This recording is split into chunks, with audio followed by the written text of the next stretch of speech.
C'était le dernier jeudi d'avril.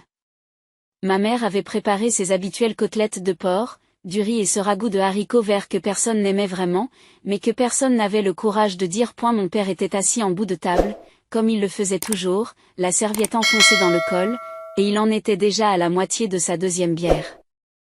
La cuisine sentait l'odeur de quelque chose qui brûlait légèrement sur la cuisinière. Maman oubliait toujours les petits pains, et le plafonnier bourdonnait comme il le faisait depuis 3 mois parce que personne n'avait pris le temps de remplacer l'ampoule.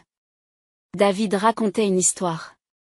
C'est son habitude. Mon frère a toujours une histoire et elle commence toujours de la même manière, avec lui au centre de quelque chose d'impressionnant et tous les autres sur les bords qui regardent. J'ai donc conclu l'affaire sur le parking, a-t-il dit en coupant sa côtelette de porc des 2 mains comme s'il pratiquait une opération chirurgicale. C'est le trimestre le plus important que la société ait connu en 2 ans. Marcus m'a pris à part après et m'a dit que je pourrais être promu. Le visage de mon père s'est illuminé comme il ne le fait que pour David. Cette lueur spécifique. Comme si quelqu'un avait allumé une lampe derrière ses yeux. C'est mon garçon, a dit mon père. Il a vraiment dit ça. À voix haute. À 37 ans, maman a souri et a serré le bras de David. Nous sommes très fiers de toi, chérie. J'étais assise en face d'eux, en train de mélanger du riz à ma purée de pommes de terre. Silencieuse comme je l'étais depuis des années lors de ces dîners. Ce n'est pas que j'étais bouleversée. J'avais cessé de l'être depuis longtemps. C'était plutôt comme regarder une série dont on a déjà vu la fin. Vous connaissez chaque réplique. Chaque rythme. On s'assoit et on laisse faire. David s'est tourné vers moi avec l'expression qu'il arbore toujours lorsqu'il se souvient que j'existe. Pas vraiment méchante. Plutôt polie. Comme on reconnaît un meuble qui est soudain devenu un peu gênant. Comment se passe le truc technique, demande-t-il. Mon père a levé les yeux de son assiette. Il n'a rien dit, mais ses sourcils ont fait quelque chose. Un petit mouvement. Le genre de haussement qui dit, oui, comment ça se passe, ? Bien, ai-je dit. Ça se passe bien. Tu es toujours dans cette start-up, a demandé papa. Il a dit, start-up, comme certains disent hobby, . Ce n'est plus vraiment une start-up, ai-je dit. Et j'ai arrêté. Parce que j'avais appris.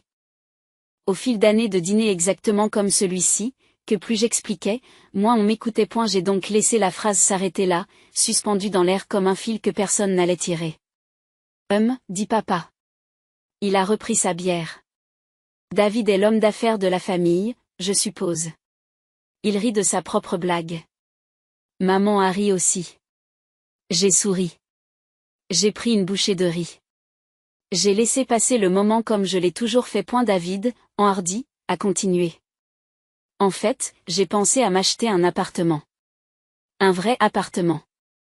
Quelque chose avec un jardin, peut-être. Papa, tu connais cette maison sur Elm Street ? Celle à côté de ton pote Tom. Oh, elle est magnifique, dit papa en se penchant vers l'avant. 3 chambres. 3 chambres, un bon quartier. Tu devrais y jeter un coup d'œil. Je crois que je vais y aller aussi, dit David. Il m'a regardé avec désinvolture. Comme on regarde quelqu'un quand on s'apprête à dire quelque chose dont on ne pense pas qu'il va mal se passer. Je veux dire, au moins quelqu'un dans cette famille s'installe, non ? Maman acquiesce. Il a raison, ma chérie. Quand vas-tu y penser ? La stabilité d'une maison. Ce sont des choses qui comptent. Quand vas-tu trouver un vrai travail, Sarah, dit papa en riant encore à moitié. Un travail dont les gens ont entendu parler, il n'était pas cruel. C'est ce qui rendait les choses difficiles. Il croyait vraiment à ce qu'il disait. Dans son esprit, un travail dont les gens avaient entendu parler signifiait quelque chose comme l'endroit où il travaillait. Harwood Associates. Un cabinet de conseil de taille moyenne, avec 43 employés et un site web qui semblait avoir été construit en 2009. Mais c'était stable. C'était sûr. Il touchait une pension. Et dans le monde de mon père, c'était la définition du succès. J'ai acquiescé. Peut-être un jour, ai-je dit. Et je voulais plaisanter, mais personne n'a ri. Nous avons fini de dîner. Maman a débarrassé les assiettes. Papa a allumé la télévision. David a consulté son téléphone et m'a dit qu'il devait partir. Sa petite amie et lui devaient aller boire un verre avec des amis. Et elle a serré maman dans ses bras, tapé sur l'épaule de papa et m'a fait un signe de la main en sortant. Conduis prudemment, lui ai-je dit. Oui, oui, a-t-il dit. Et il est parti. J'ai aidé maman à faire la vaisselle sans qu'on me le demande. Nous sommes restés côte à côte devant l'évier, elle me lavant et moi me séchant comme nous l'avions fait des centaines de fois auparavant. Elle n'a rien dit pendant un moment. Puis, doucement, sans me regarder, il a dit, eh bien, tu sais. Ton père. Je sais, ai-je dit. Et je le savais. La question n'a jamais été là. C'était le dernier jeudi d'avril. 5 mois plus tard, tout ce que mon père pensait de moi, de ce que j'étais, de ce que je valais, de ce que j'avais construit, allait être démoli en un seul après-midi. Pas par moi. Pas parce que j'ai dit ou fait. Simplement parce qu'il a franchi une porte. Je m'appelle Sarah Chin. J'ai 34 ans. Je vis dans un appartement d'une chambre sur Maple Street avec un canapé que j'ai acheté dans un magasin d'occasion et une cafetière qui est plus vieille que mon neveu. Je conduis une Honda Civic de 2018 ans avec 94 000 km au compteur. Et la peinture du pare-chocs arrière s'écaille. Quand les gens me demandent ce que je fais au travail, je réponds, je travaille dans la technologie. Puis j'attends qu'il se désintéresse, ce qui prend en général 4 secondes. Il se désintéresse toujours, parce que c'est ce que je veux qu'il fasse. Et la vérité, celle que je n'ai pas partagée avec ma famille de manière significative depuis près de 6 ans, est la suivante. Je suis le fondateur et le PDG d'une entreprise appelée Meridian Tech. Meridian est une plateforme de logiciels d'entreprise B2B. Nous construisons le type d'outils que les grandes entreprises utilisent pour gérer leurs données, leur flux de travail, l'ensemble de leur infrastructure opérationnelle. Nous employons 280 personnes réparties dans 3 bureaux. Nous avons été évalués à 340 millions de dollars lors de notre dernier tour de table. Notre chiffre d'affaires annuel s'élève à 87 millions de dollars. L'année dernière, TechCrunch nous a cités dans un classement des plateformes d'entreprise à la croissance la plus rapide du pays. Nous avons des clients dans 17 États. 3 d'entre eux font partie du classement Fortune 500. Je suis parti de rien. À partir d'un ordinateur portable dans un café en 2017, alors que j'avais 26 ans et 4 200 dollars sur mon compte en banque. J'ai codé moi-même la première version de la plateforme. Chaque ligne, chaque fonction, chaque interface. J'ai pitché des investisseurs en portant le même blazer que j'avais acheté dans un magasin de consignation pour 23 dollars. J'ai travaillé 16 heures par jour pendant 2 ans d'affilée. J'ai mangé des ramen pour le dîner 4 soirs par semaine. J'ai manqué des anniversaires, des vacances, des funérailles pour le père de mon camarade de chambre à l'université parce que j'avais une réunion de présentation que je ne pouvais pas reporter. Je n'en ai parlé à presque personne. Pas parce que j'avais honte. Pas parce que je ne voulais pas le partager. Je ne l'ai dit à personne parce qu'au début, en 2019, lorsque Meridian était encore petite mais déjà rentable, lorsque nous venions de conclure notre premier vrai contrat et que j'étais assis sur quelque chose qui, je le savais dans mes tripes, allait être important. J'ai essayé. J'ai fait asseoir mes parents à cette même table de cuisine, celle où David raconte ses histoires, et je leur ai dit, Maman, je pense que l'entreprise va réussir. Je pense qu'elle va devenir importante. Je me souviens de la façon exacte dont je l'ai dit. Avec précaution. Avec espoir. La façon dont on dit quelque chose quand on l'a gardé près de sa poitrine pendant longtemps et qu'on le laisse enfin sortir. Mon moi pendant un long moment. Puis il a dit, c'est bien, ma chérie. Au fait, David vient d'être promu. Ma mère a hoché la tête avec enthousiasme. Il sera directeur régional l'année prochaine. N'est-ce pas excitant? Je suis restée assise pendant 5 secondes. Et quelque chose en moi s'est fermé. Pas de façon spectaculaire. Pas avec colère. C'était plus silencieux que cela. C'était plus comme une porte qui se ferme doucement. J'ai souri, j'ai dit c'est super pour David et j'ai fini mon repas. Après cela, j'ai cessé d'essayer d'expliquer. Lorsqu'ils m'ont demandé ce que je faisais, je leur ai donné juste ce qu'il fallait pour répondre à la question sans rien leur donner de concret. Je travaille dans la technologie. Je m'occupe de logiciels. C'est assez ennuyeux, honnêtement. Et ils n'ont jamais insisté. Ils n'ont jamais posé la moindre question complémentaire. Pas une seule fois. Pas en 6 ans. Pas une seule fois. Oh, quel type de logiciel, ou combien de personnes y travaillent? Ou vous vous débrouillez bien? La dissimulation n'était pas difficile. C'était presque naturel à ce stade. Ce qui était plus difficile, c'était l'argent. D'aussi loin que je me souvienne, ma famille me demandait de l'argent et je disais oui depuis presque aussi longtemps. Non pas parce qu'ils demandaient gentiment. Pas parce que les demandes étaient logiques. Parce que je me sentais coupable. Parce que quelque part, en dessous de tout cela, je croyais encore que si j'étais assez généreuse, si je donnais assez, si j'étais assez utile dans le seul domaine qu'ils semblaient remarquer, peut-être qu'ils m'accepteraient. Pas seulement en tant que personne discrète. Pas seulement comme celle qui n'a pas d'importance. Comme quelqu'un de vrai. Et la voiture de mon père avait besoin d'une nouvelle transmission en 2021. 3,4 cents. Je l'ai payé anonymement. J'ai dit à maman que c'était un cadeau d'un ami. Papa n'a jamais posé de questions. Pourquoi l'aurait-il fait?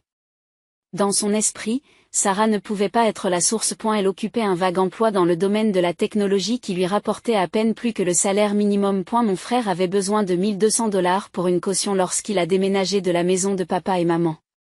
Je l'ai donc envoyé à la tondeuse un mardi après midi. Et elle m'a répondu par texto, merci. Quand es-tu libre cette semaine? Maman veut faire le dîner. Pas un mot sur l'argent. Pas une question sur l'origine de l'argent. Ma mère a demandé $800 pour une facture de soins dentaires que l'assurance ne couvrait pas. J'ai envoyé l'argent dans l'heure. Elle m'a appelé pour me remercier et a passé 11 minutes à me parler de la nouvelle voiture de David. Une Audi d'occasion qu'il avait financée par l'intermédiaire d'un concessionnaire. Elle m'a dit, n'est-elle pas magnifique? Il avait l'air si bien habillé. Je ne dis pas cela pour les faire passer pour des méchants. Ce ne sont pas des méchants. Ce sont juste des gens qui n'ont jamais vu en moi quelqu'un d'important. Et quand vous ne voyez pas quelqu'un comme quelqu'un d'important, vous ne remarquez pas ce qu'il vous donne. Vous le prenez, c'est tout. Tu ne demandes pas d'où ça vient. Vous ne vous demandez pas comment ils peuvent se le permettre. Vous l'acceptez et vous passez à autre chose. En avril de cette année, j'avais discrètement envoyé à ma famille un peu plus de $14 000 rien qu'au cours des 18 derniers mois. Aucun d'entre eux ne savait d'où venait l'argent. Aucun d'entre eux n'avait jamais demandé. Le point de rupture ne s'est pas produit avec fracas. Il s'est produit un mercredi du début du mois de mai, 3 jours après ce dîner. Mon père m'a appelé à 2 heures de l'après-midi. J'étais en pleine réunion du conseil d'administration. La vraie, avec des investisseurs en ligne, des projections trimestrielles à l'écran et mon directeur financier qui passait en revue un jeu de diapositives qui déterminerait notre budget d'expansion pour le prochain exercice. Alors je l'ai laissé sur la messagerie. Et elle a rappelé à 14h14. Je l'ai fait taire. Il a appelé une 3e fois à 2h31, et cette fois il a laissé un message. Sarah, c'est papa. Écoute, j'ai besoin d'une faveur. Ma carte de crédit a été refusée à la station-service. C'est une longue histoire? Ne t'inquiète pas, mais j'ai besoin d'environ $600 pour la couvrir. Envoie-les sur mon compte, d'accord? Maman s'occupera des détails. Maman s'occupera des détails. Merci. Au revoir.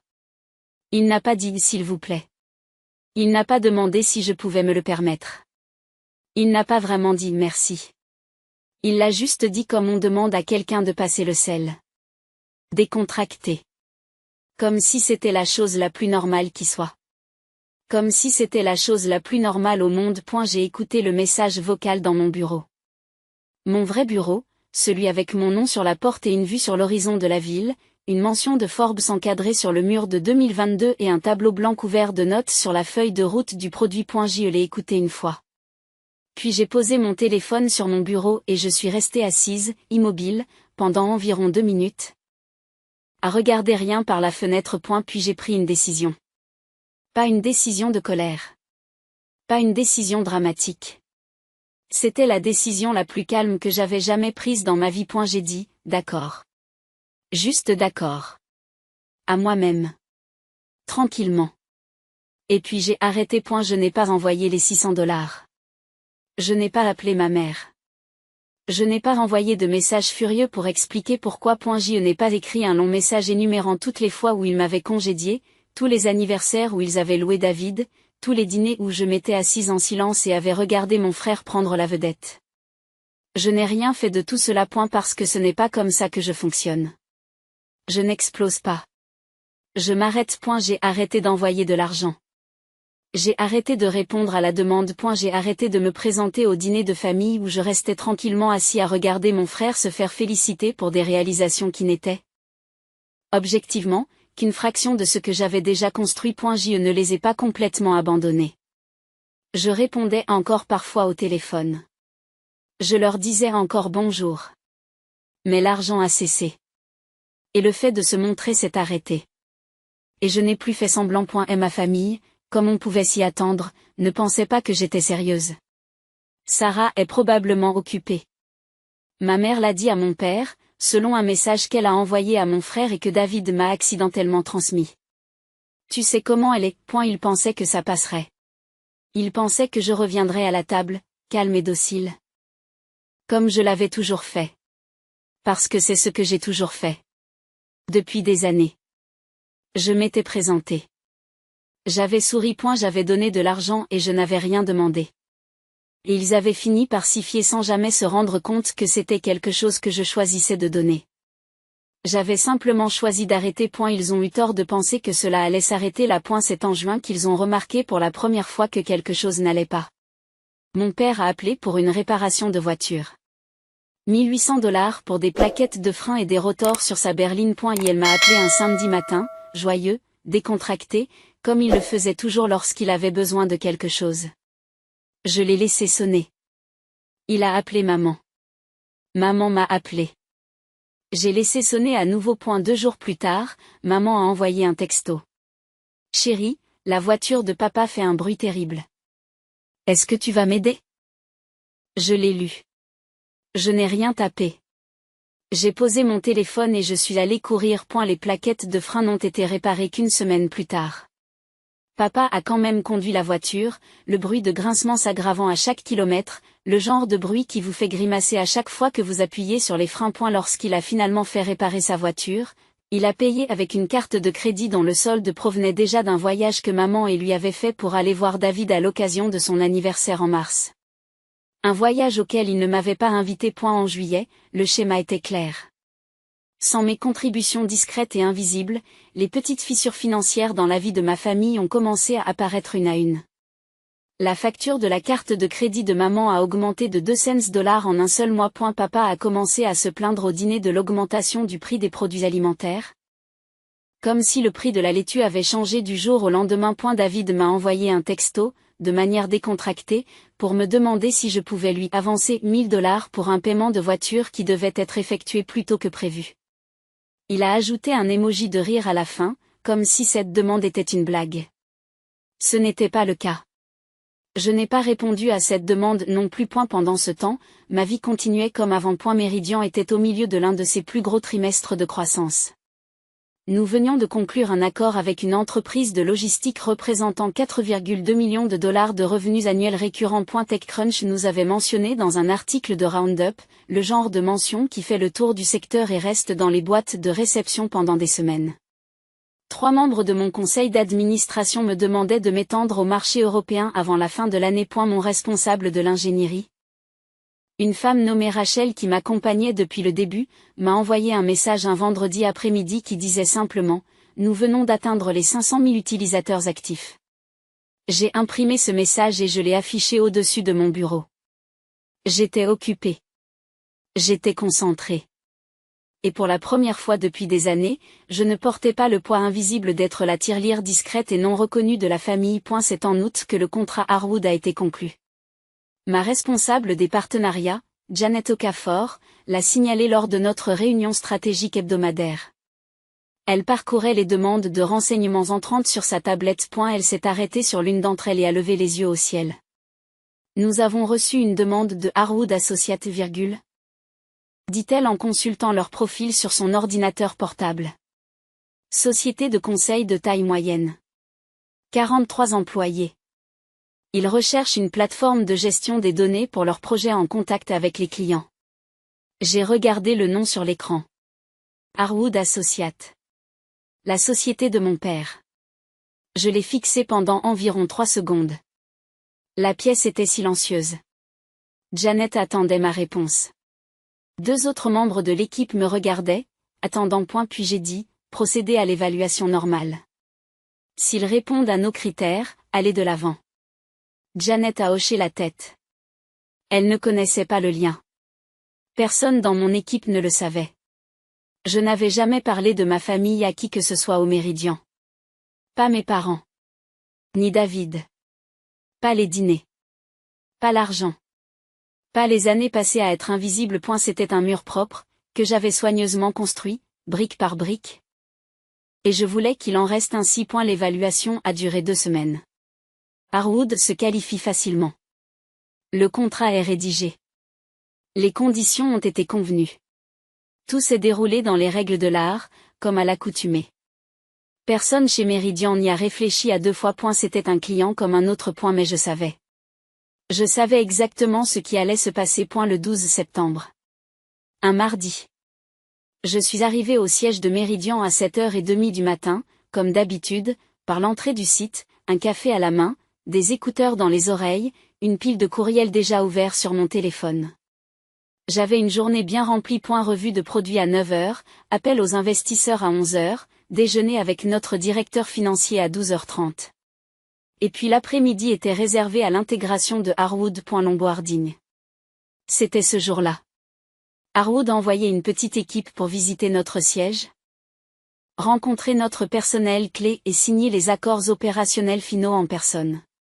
Janet avait coordonné le programme. Un agent de liaison de Harwood, Greg Alston, dirigeait la délégation. Je ne savais pas qui d'autre venait. Je n'avais pas demandé. Je n'en avais pas besoin. À 14h, j'étais dans mon bureau en train de revoir la feuille de route du produit lorsque Janet a frappé au chambranle de ma porte. L'équipe Harwood vient d'arriver dans le hall, dit-elle. Greg est en bas avec 2 autres personnes. Vous voulez que je les fasse monter? Faites-leur d'abord la visite standard, ai-je dit.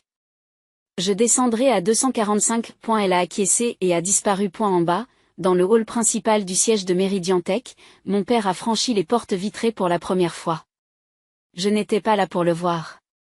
Mais j'en ai entendu parler plus tard. Par Diana, notre réceptionniste qui travaillait à la réception depuis 3 ans et qui avait, à un moment donné au cours des 12 derniers mois, rassemblé un album de tous les grands moments de l'histoire de l'entreprise pour un anniversaire interne. Diana remarque les choses.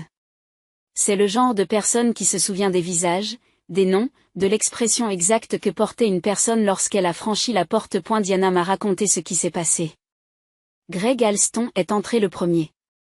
Son badge était déjà accroché à sa veste lors d'une précédente visite chez un autre vendeur. Elle a souri à Diana, lui a dit, délégation de Harwood, nous avons un rendez-vous à 14h, et elle a commencé à afficher les formulaires d'arrivée sur son ordinateur. Derrière lui, 2 hommes sont entrés. L'un d'eux était un jeune associé nommé Patrick, âgé d'une 20aine d'années. Le nez dans son téléphone. L'autre était mon père. Robert Chin est entré dans le hall et s'est arrêté. Il s'est arrêté comme on s'arrête quand on entre dans une pièce et que quelque chose ne colle pas. Pas de façon dramatique. Pas comme dans un film où quelqu'un allait et titube en arrière. Ses pieds se sont immobilisés. Ses yeux ont bougé. Le hall d'entrée du Méridien n'est pas ostentatoire. Nous ne sommes pas une entreprise technologique qui dépense 20 millions de dollars pour un baby-foot et un toboggan entre les étages. Il est propre. Il est moderne. Des sols en marbre blanc. Des touches de bois chaud. Un long bureau de réception et du laiton brossé. Sur le mur de gauche, des panneaux de verre allant du sol au plafond affichent la chronologie de notre entreprise. Et la fondation en 2017, le premier lancement de produits en 2018, la série A en 2019, la série B en 2021, la mention dans Forbes, les récompenses de l'industrie. Les étapes importantes pour les clients. Chaque événement est daté, documenté, et sur le mur de droite, le mur principal, celui que l'on voit dès que l'on franchit les portes. Il s'agit d'un seul panneau, de 2,5 mètres de large et de 2,5 mètres de haut, le mur du fondateur. Ce n'est pas de la vanité. C'est une tradition dans notre secteur, une façon d'ancrer l'identité d'une entreprise à la personne qui l'a créée. D'autres entreprises technologiques le font également. Apple avait Job. Google a eu Page et Brun. Méridien m'a moi. Ma photo, un cliché professionnel, en noir et blanc, pris lors d'une séance de photos pour un magazine au printemps dernier, est centré sur ce panneau. Mon nom est imprimé en dessous, dans une typographie claire et moderne. Et sous mon nom, 4 mots. Serachant. Fondateur et F. 12 pieds de haut. Mon père se tenait dans ce hall et regardait ce mur. Diana m'a dit plus tard qu'elle avait vu son visage passer par quelque chose qu'elle n'arrivait pas à nommer. Ce n'était pas exactement un choc. C'était plutôt comme un lent recalcul. Comme si quelqu'un venait de lui montrer un problème de mathématiques qu'il avait mal résolu pendant 30 ans et que la bonne réponse lui sautait aux yeux. Greg se retourna. Robert, ça va, mon père n'a pas répondu tout de suite. Il regardait toujours le mur. Robert, c'est... Comment ça mon père? Il a pointé du doigt la photo. Mon nom. C'est ma fille. Greg a cligné des yeux. Il a regardé le mur. Il a regardé mon père. Sarah Chin est votre fille? Mon père a hoché la tête. Diana m'a dit que ses mains tremblaient. Greg ne savait pas quoi dire. Patrick a levé les yeux de son téléphone, confus. Diana, derrière le bureau, est restée immobile. C'est à ce moment précis que Janet Okafor est descendue du 3e étage pour accueillir la délégation. Elle est entrée dans le hall avec sa tablette, le sourire aux lèvres, et s'est arrêtée lorsqu'elle a vu l'expression des visages. Tout va bien, a-t-elle demandé. Greg a pointé mon père du doigt. C'est Robert Chin. Il dit qu'il est le père de Sarah, à mon père. Puis elle a regardé le mur. Puis elle l'a regardé à nouveau. Oh, dit-elle. Juste ça. Il y a eu un silence qui a duré environ 4 secondes. Il a semblé plus long. Janet se ressaisit la première. Elle est douée pour ça. Elle sait lire une pièce et s'y déplacer avec professionnalisme, sans se soucier de ce qui se passe en dessous. Monsieur Chin, dit-elle en lui tendant la main. C'est un plaisir. Mettons tout en place. C'est à ce moment-là que Marcus Webb est entré dans le hall. Marcus est le vice-président principal de Harwood. Le patron de mon père. Il était venu à Méridian pour la cérémonie de signature plus tard dans l'après-midi, arrivant séparément de la délégation. Il est entré, son manteau sur un bras, son téléphone dans l'autre, et s'est arrêté lorsqu'il a vu le groupe regroupé près du bureau d'accueil, l'air légèrement stupéfait. Greg, dit-il, tout se passe bien. Greg hésite. Il a regardé mon père. Puis il a regardé Marcus. Marcus, voici Robert Chin. Il fait partie de votre équipe. Et apparemment, Greg a fait un geste vers le mur. À mon nom. 12 pieds de haut. Marcus a regardé le mur. Puis il a regardé mon père. Quelque chose a changé dans son expression. Pas vraiment de la surprise, mais un nouveau calcul brutal et immédiat. Il connaissait mon nom. Il m'avait vu parler lors de 2 événements industriels. Et elle avait lu les mêmes articles que tout le monde dans cette salle. Robert, dit lentement Marcus, Sarah Chin est votre fille. Mon père n'a rien dit. Il est resté planté là. L'air plus petit que je ne l'avais jamais vu. Marcus n'a pas insisté. Il est trop professionnel pour cela. Il a juste hoché la tête une fois et a dit, eh bien, le monde est petit. Puis il s'est tourné vers Greg et a commencé à parler des documents à signer. Et la conversation s'est poursuivie comme le font les conversations lorsque tout le monde dans la pièce fait semblant que quelque chose ne s'est pas passé. Mais quelque chose avait changé. L'air dans ce hall était différent maintenant. Greg, Patrick, Diana, Janet, Marcus. Toutes les personnes présentes dans cette pièce venaient de voir Robert Chin découvrir que la société avec laquelle son entreprise avait signé un contrat avait été créée par sa propre fille. La fille qu'il appelait la Tech-Ting au dîner. La visite se poursuit. Greg conduit l'équipe de Harwood au 1er étage. L'espace de travail ouvert où 62 ingénieurs étaient assis en train de coder, les salles de conférence au mur de verre. Le mur de logos de clients qui comprenait 3 entreprises Fortune 500. Mon père a traversé tout cela en silence, ses yeux passant d'une chose à l'autre, recalculant. À un moment donné, ils sont passés devant un écran dans le couloir qui affichait le bulletin d'information de l'entreprise, une publication interne que nous envoyons toutes les 2 semaines. Le numéro en cours contenait une photo de moi à un événement industriel à San Francisco, serrant la main du PDG de l'une de nos plus grandes entreprises clientes. Le titre disait, Méridian clôture un troisième trimestre record. Mon père s'est arrêté devant l'écran pendant un long moment. Patrick lui a demandé s'il allait bien. Mon père a répondu qu'il allait bien. Ils sont arrivés au deuxième étage. Janet leur a montré le centre des opérations de partenariat. L'équipe qui s'occuperait du compte Harwood au jour le jour. Elle a présenté Greg aux responsables du compte. Elle les a guidés tout au long du processus d'intégration. À 14h43, le téléphone de Janet a sonné. Elle y jette un coup d'œil, hoche la tête et dit « Sarah est disponible. Laissez-moi vous emmener la rencontrer. » Le trajet en ascenseur jusqu'au troisième étage s'est déroulé dans le calme. Mon père se tenait dans le coin arrière, les bras croisés, la mâchoire serrée. Greg parlait peu de l'immeuble. Patrick était de nouveau au téléphone. Les portes se sont ouvertes. Janet les a conduits dans un court couloir, devant le bureau du directeur financier, devant l'espace de travail de l'équipe produit, devant un mur d'articles de presse encadrés, et s'est arrêtée devant une porte avec un panneau en verre dépoli. Sur le panneau, des lettres noires simples, Sarah Chin. Janet a frappé 2 fois et a ouvert la porte. J'étais debout près de la fenêtre, un café à la main. Et je regardais la ville. Je me suis retournée quand ils sont entrés. J'ai d'abord vu Greg.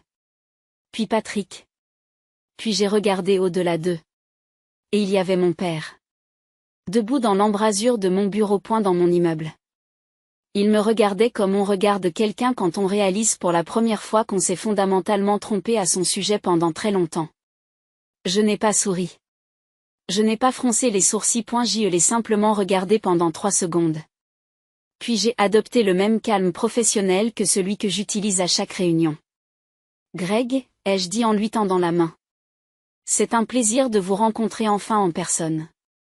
Janet m'a dit beaucoup de bien de l'équipe Harwood. Greg m'a serré la main. Mademoiselle Chin, tout le plaisir est pour nous. C'est une belle opération que vous avez mise sur pied. Merci, ai-je dit. J'ai regardé mon père à nouveau. Il se tenait légèrement derrière Greg, sans pouvoir me regarder directement.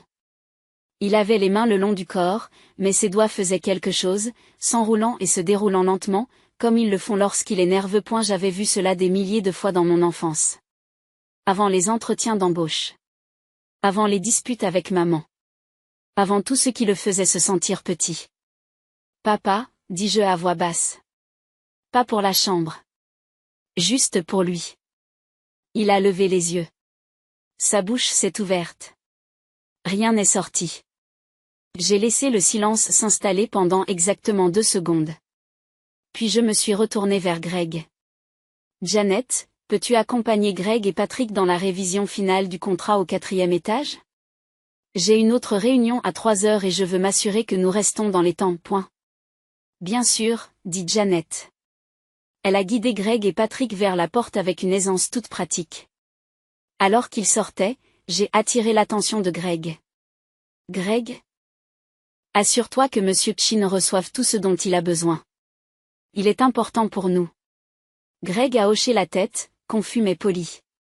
Patrick n'a pas levé les yeux. Mon père a été le dernier à franchir le seuil de la porte. Il est resté là un moment après que les autres soient passés. Sarah, a-t-il dit. Sa voix était différente. Plus calme que ce que j'avais entendu depuis des années. Je l'ai regardé. Je n'ai pas marché vers lui. Je n'ai pas réduit la distance. Je me suis tenue à la fenêtre de mon bureau, dans l'immeuble que j'avais construit à partir de rien, et je l'ai laissé me voir. Nous pourrons parler ce week-end, ai-je dit. Si tu le veux. Elle a acquiescé. Une fois. Puis il a tourné les talons et est parti. Mon père m'a appelé 23 fois ce soir-là. Le premier appel est arrivé à 16h17, 15 minutes après qu'il ait quitté l'immeuble. Je l'ai laissé sonner. Le deuxième est arrivé à 16h22. Je l'ai également laissé sonner. À 17h. Il y avait cet appel manqué et 3 messages vocaux. Je n'ai écouté les messages vocaux que plus tard dans la nuit, assise sur le canapé de mon appartement d'une chambre, un verre d'eau sur la table basse, la ville silencieuse derrière ma fenêtre. Le premier message vocal était presque incohérent. La voix de mon père était serrée, tendue, comme s'il essayait de maintenir quelque chose ensemble qui voulait s'effondrer. Sarah, c'est papa. J'ai l'impression que, rappelle-moi. Il me rappelle. Le deuxième était plus silencieux. Je ne savais pas. Je jure que je ne savais pas. Je veux dire, je savais que tu travaillais dans la technologie mais je ne savais pas. Sarah, 340 millions de dollars? C'est vrai? Appelle-moi. Le troisième message vocal a été celui qui m'a eu. Sa voix s'est brisée. Pas de façon spectaculaire. Pas d'une manière qu'il n'admettrait jamais si vous lui posiez la question plus tard. Mais elle s'est brisée, en plein milieu d'une phrase. Comme lorsque quelqu'un essaie très fort de ne pas pleurer et échoue légèrement. Je suis désolé, a-t-il dit. Je pense que je me suis vraiment trompé sur toi. Depuis longtemps. Et je ne sais pas quoi dire à ce sujet. Alors rappelle-moi. S'il te plaît. Je l'ai écouté 2 fois. Puis j'ai posé mon téléphone et je suis restée assise dans le silence pendant un moment. Ma mère a appelé à 6h30. David l'a appris par papa qu'il avait appelé dès qu'il avait quitté l'immeuble. Maman pleurait.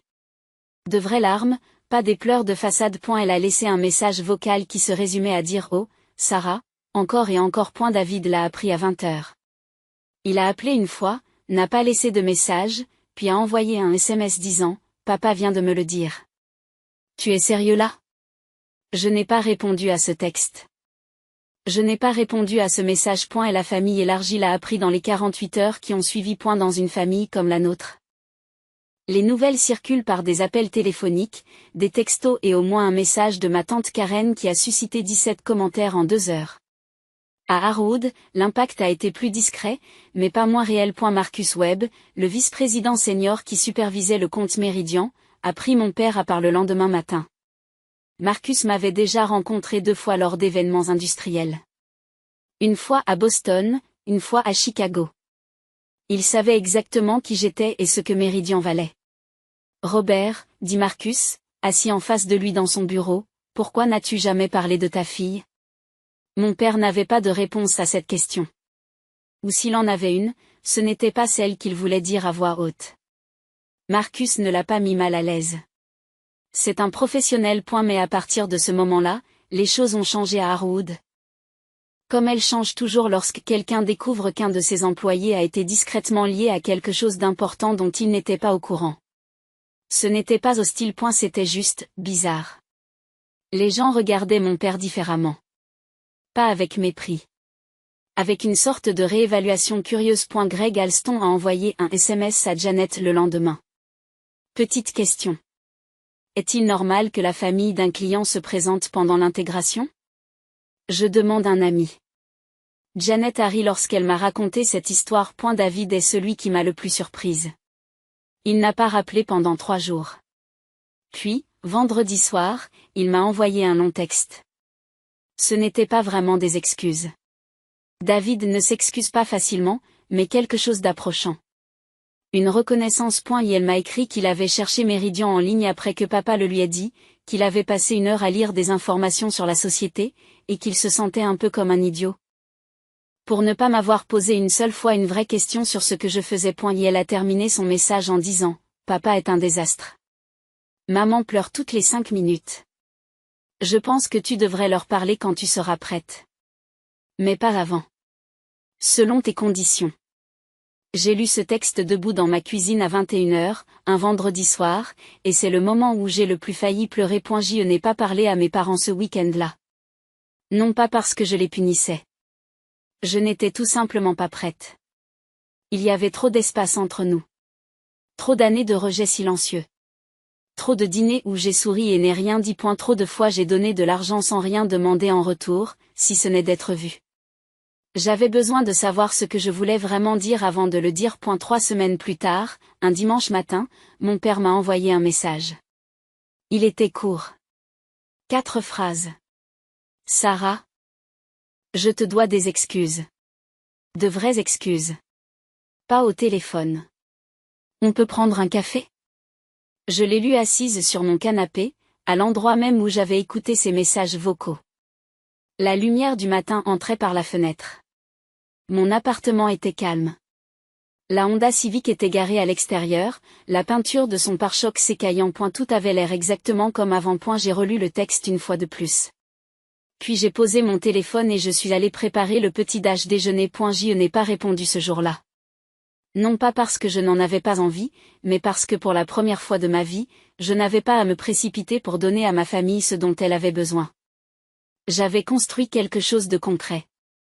Quelque chose qui attirait 280 personnes par jour. Quelque chose qui valait 340 millions de dollars. Quelque chose qui m'avait pris 8 ans de silence et de sacrifice pour le créer.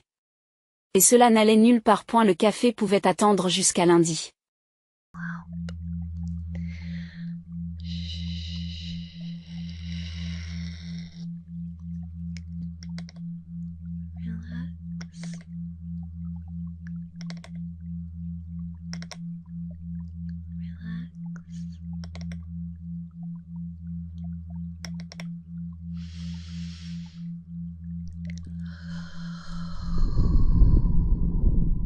Feel your entire body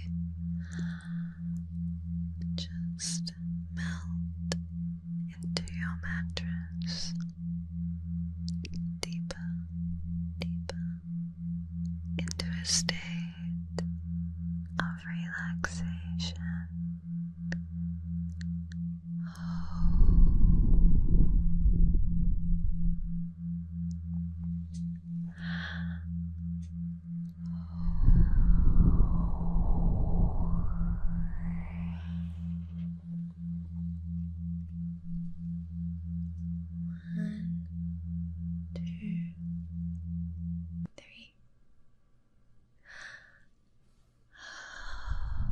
Turning it off really is like a stark contrast, and it can be really tingly. Are you ready for more? Yeah.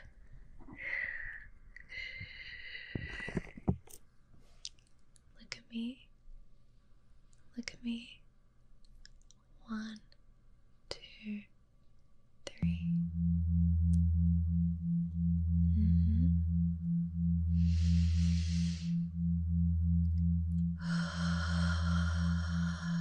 Relax.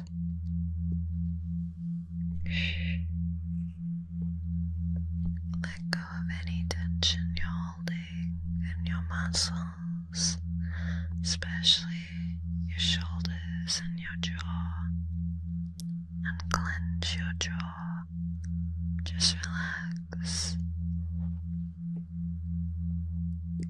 Just relax. That's all you have to do right now.